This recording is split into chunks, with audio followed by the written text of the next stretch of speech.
மறுபடியும் யாழினிக்கு கொஞ்சம் பைத்தியம் பிடிச்சிருச்சுன்னு நினைக்கிறேன். நான் கூட நம்ம ஹீரோயின் இனிய என்னடா கூடவே இருந்து பாத்துக்கிறேன்னு சொன்னாங்களே, பாத்துக்காம போறாங்களே, வருத்தப்படுவா யாழினி நினைச்சா இனியாவை பத்தி குறை சொல்ல ஆரம்பிச்சுட்டாங்க. அதுவும் யாருகிட்ட? விஷவல்லி கிட்ட போய் இனியா என்ன நல்லாதான் பாத்துக்கிறா, குழந்தை மாதிரி பாத்துக்குவா, ஆனா எனக்கு சரியா முடிவெடுக்க தெரியாதுன்னு நினைச்சுக்கிட்டு இருக்கா, அதுவும் குறிப்பா உங்க விஷயத்துல என்ன ஒரு முட்டாள் நினைச்சுக்கிட்டு இருக்கா அப்படின்னு விஷவல்லி கிட்டே போய் இனியாவை பத்தி குறை படிக்க ஆரம்பிச்சுட்டாங்க. இதுக்கு முன்னாடி இளங்கோட முன்னேற்றத்தை தடுக்கிறதே இனியாதான் அப்படின்னு குற்றம் சொல்லிட்டு இருந்தாங்க. இந்த வீட்டுல அதுக்காக மிகப்பெரிய சண்டையும் நடந்துச்சு.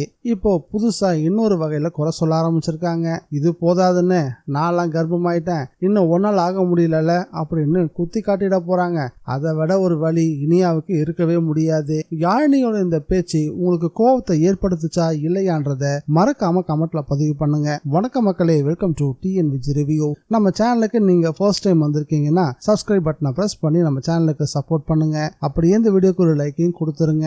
மறக்காம இந்த வீடியோவை உங்க ஃப்ரெண்ட்ஸுக்கும் ஷேர் பண்ணுங்க. பாம்புக்கு பால் வாக்குற வேலையை பார்த்துக்கிட்டு இருக்காங்க யாழினி. ஆனா தன்னை ஒரு குழந்தை மாதிரி இனியா ட்ரீட் பண்றானோ, தனக்கு எந்த வகையிலையும் முடிவெடுக்கவே தெரியாதனோ இனியா குத்தி காட்டி பேசுறதா யாழினி தப்பா நினைச்சிட்டு இருக்கா. விஷவல்லியோட உண்மையான சுயரூபம் என்னன்றது இனியாவுக்கும் கௌரி அம்மாவுக்கும் மட்டும்தான் தெரியும். இது தெரியாம யாழினி இனியாவையே குறை சொல்றது கொஞ்சம் தர்ம சங்கடத்தை தான் ஏற்படுத்துது. என்னடா கதையில இன்னும் பிரச்சனையே ஆரம்பிக்கலையேன்னு பார்த்தா யாழினியே மறுபடியும் பிரச்சனையை தொடங்கிட்டாங்க. இது ஒரு பக்கம்னா இன்னொரு பக்கம் நம்ம ஹீரோயின் இனியா புதுசா ஒரு டியூஷனையும் ஸ்டார்ட் பண்ணிருக்காங்க.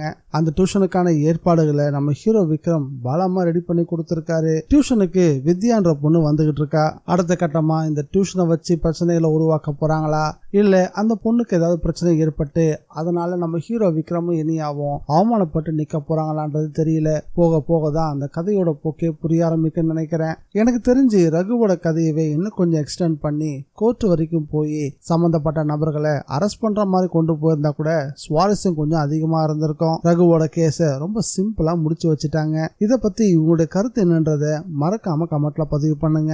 யாழினி விஷவல்லிக்கு மிகப்பெரிய சர்டிபிகேட் எல்லாம் கொடுத்துட்டு இருந்தா. அமுதா சித்தி முன்ன மாதிரிலாம் கிடையாது, அவங்க தெரிஞ்சுட்டாங்க, எனக்கு முடிவெடுக்க தெரியாதா அப்படி இப்படி எல்லாம் இனியாவை குறை சொல்லி தெரிஞ்சுட்டு இருந்தாங்க. ஆனா விஷவல்லியோட உண்மையான குணம் என்னன்றத அவ மறுபடியும் தன்னுடைய வேலைகளை காட்ட ஆரம்பிச்சுட்டா. எந்த குழந்தை வந்ததுல இருந்து தன்னுடைய அண்ணன் தன்னை ஒரு மனுஷோட மதிக்காம போனாரோ, எந்த குழந்தையால தான் பொண்ணுக்கு வாழ்க்கை கிடைக்காம இருக்குதோ அதை எல்லாத்துக்கும் சேர்த்து வச்சு அந்த குழந்தைய இல்லாம பண்ணணும் அப்படின்னு பால்ல ஏதோ ஒரு பொடியை கலந்து கொடுத்து யாழினிய குடிக்க வைக்க முயற்சி பண்ணிட்டு இருந்தா.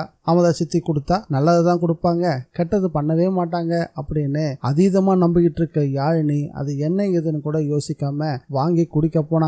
நல்ல வேலையா கௌரி அம்மா அந்த ஸ்பாட்டுக்கு வந்து சேர்ந்தாங்க. யாழினிய குடிக்க விடாம தடுத்துட்டாங்க. உண்மையிலேயே கௌரி அம்மாவுக்கு எனக்கு தெரிஞ்சு விஷவல்லி மேல கோவம் வந்ததை விட யாழினி மேலதான் அதிகமா கோவம் வந்திருக்குன்னு நினைக்கிறேன். ஏன் யாழினி, உனக்கு கொஞ்சமாச்சும் அறிவு இருக்கா? அவ ஏதாவது கொண்டு வந்து கொடுத்தா என்ன ஏதுன்னு யோசிக்க மாட்டியா? அதை வாங்கி அப்படியே குடிச்சிருவியா அப்படின்னு யாழினிய கடுமையா பேசியிருப்பாங்க அப்படின்னு நினைக்கிறேன். யாழினி ஏற்கனவே இனியா மேல வச்சிருந்த கோவத்தை அப்படியே இப்ப கௌரி அம்மா பக்கம் திருப்ப போறாங்க. பிரச்சனை சூடு பிடிக்க ஆரம்பிக்க போகுது. இந்த வீடியோ பிடிச்சிருந்தா லைக் பண்ணுங்க, ஷேர் பண்ணுங்க.